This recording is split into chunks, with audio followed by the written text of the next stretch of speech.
Oui, tu veux du ronron? Oui. Petit bébé. Chacha. Alors bonjour à tous et bienvenue dans cette nouvelle vidéo. Donc aujourd'hui nous allons voir pourquoi le pervers narcissique reste en lien avec vous ou essaye d'établir un lien avec vous, puisque ce ne sont pas des personnes qui vous aiment. Donc comment expliquer ça? Comment expliquer effectivement qu'ils mettent autant d'énergie à rentrer en lien avec vous, à rentrer en contact avec vous, ou à maintenir le contact, ou à revenir dans vos vies? Donc effectivement c'est compliqué effectivement à comprendre de l'extérieur, parce qu'on a tendance à penser qu'une personne qui fait autant d'efforts forcément a de l'amour, forcément a une passion, forcément ressent quelque chose, etc. Il n'en est rien, ils ne ressentent pas pour vous ce que vous pensez qu'ils ressentent, c'est-à-dire de l'amour, mais par contre ils ont absolument besoin d'exister. Et c'est bien pour ça en fait qu'ils font autant d'efforts, c'est pour avoir une existence, c'est pour avoir votre attention. Donc la première chose qu'ils veulent, c'est votre attention, c'est aussi tout ce qui est autour de vous, c'est-à-dire éventuellement vos relations, c'est-à-dire éventuellement aussi tout ce que vous pouvez apporter au niveau matériel, tout ce que vous avez aussi au niveau connaissance, ou tout ce que vous pouvez aussi représenter aux yeux des autres. Donc en fait vous êtes un faire-valoir qui va leur servir à ce que eux puissent avoir une existence propre. Donc c'est complètement différent de l'amour. Effectivement, ils ont un besoin qui est vital de s'accrocher à quelqu'un et de s'accrocher du coup à vous, puisque vous avez certainement les critères qui correspondent à ce qu'ils cherchent. Alors il ne faut pas oublier que c'est assez subjectif, mais à la base, effectivement, les pervers narcissiques, s'ils viennent vers vous, c'est parce qu'ils vous admirent. Ils vont pas vous le dire, ils vont pas vous dire que effectivement vous avez toutes ces qualités-là. Ils vont critiquer tout ce que vous avez parce qu'en fait ils sont jaloux de ça, parce qu'ils n'arrivent pas à se les approprier. Du coup, pour se les approprier, ils passent par quelqu'un d'autre, par l'utilisation de quelqu'un d'autre. Et c'est là qu'est le souci, c'est que ça devient de la manipulation. Non pas que leur besoin de survivre, d'exister est bizarre en soi, au fond c'est normal pour tout être humain d'avoir envie d'exister ou d'avoir envie de se réparer, mais ce qui est pas normal du tout, c'est qu'évidemment ils vont faire énormément de tort à quelqu'un et que cette victime va se sentir vidée de son énergie et que le pervers narcissique ne se pose pas la question du tort qu'il fait. En fait, ça ne tracasse pas du tout le pervers narcissique de voir que la victime vraiment perd ses forces, qu'en fait ils ont une influence négative sur les autres. Ils pensent à eux et uniquement à eux, ils vont simplement regarder à ce qu'ils peuvent avoir. Donc tout ce qui est comportemental, c'est je fais quelque chose pour obtenir quelque chose, mais ça s'arrête là. Une personne normale, normalement, justement, se projette par rapport aux autres aussi et va ressentir l'émotion de l'autre, ou au moins va pouvoir la décoder de façon à en tenir compte dans son comportement, ce que le pervers narcissique ne fait pas. En fait, le pervers narcissique, il fait l'inverse. Il va agir en fonction de ce qu'il va récolter comme comportement.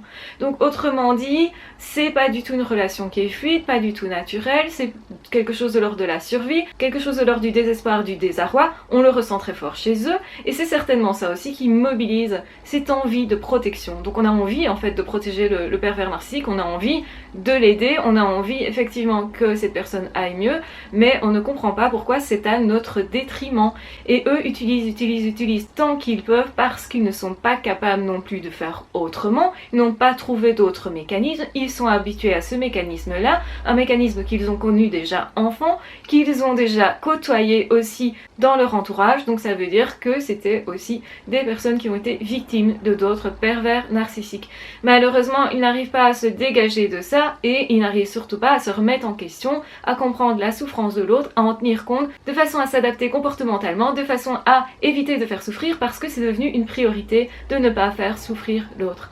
Donc, quand un pervers narcissique est tracassé, il est tracassé par rapport à ce qu'il va perdre éventuellement de la relation, des avantages qu'il a par rapport à l'autre, mais il n'est pas du tout tracassé de perdre la relation, pas du tout tracassé en fait de perdre la personne. Quand une personne normale est amoureuse, elle veut cette personne et pas une autre parce que c'est la personnalité de cette personne qui la touche particulièrement, parce que cette personne a quelque chose de l'ordre du partage, parce que c'est le relationnel qui est intéressant.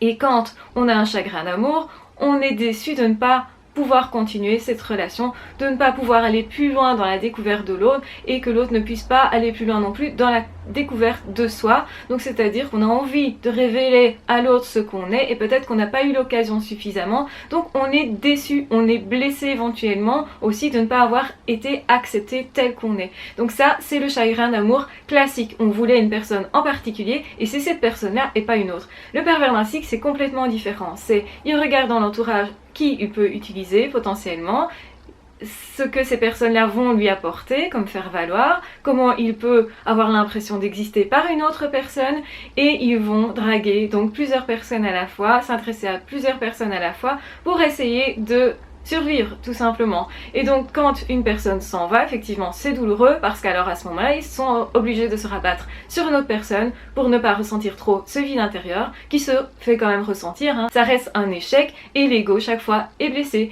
Il court à nouveau derrière cette réparation égotique si vous voulez, parce qu'au fond ce n'est que ça, c'est j'ai besoin d'exister par toi, par tout ce que je vais avoir comme avantage, et c'est pour ça qu'il y a un besoin incontrôlable de grosses bagnoles, de grosses maisons, d'avoir beaucoup d'argent, et qu'en fait rien n'est jamais suffisant, parce que l'ego ne se répare que par rapport à soi. C'est nous-mêmes qui devons réparer notre ego, ce ne sont pas les autres, ce ne sont pas non plus les circonstances extérieures, ni la richesse, ni quoi que ce soit dans ce monde qui peut réparer notre ego. D'abord, on doit penser nos blessures pour pouvoir profiter de ce qu'on a éventuellement dans la vie, et le pervers narcissique fait tout à l'inverse. Il cherche une compensation dans le matériel, dans l'argent, dans un éventuel statut, dans un éventuel poste au boulot ou dans une éventuelle relation. Regardez mon homme comme il est beau, regardez ma femme comme elle est belle. Voyez, je suis quelqu'un puisque j'ai été capable d'attraper cette personne-là et de la maintenir sous puissance, sous ma puissance évidemment.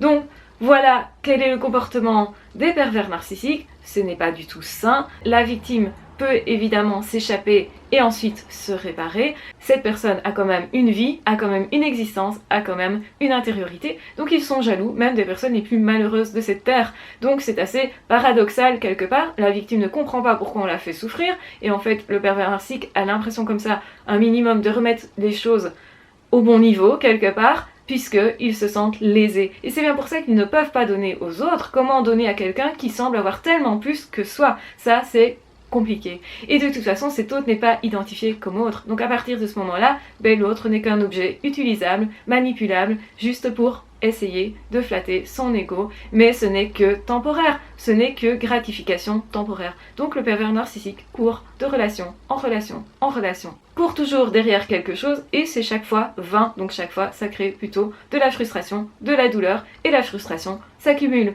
au fur et à mesure de la vie, donc ça reste des personnes très aigries. Donc comment aimer le monde, justement les autres, etc.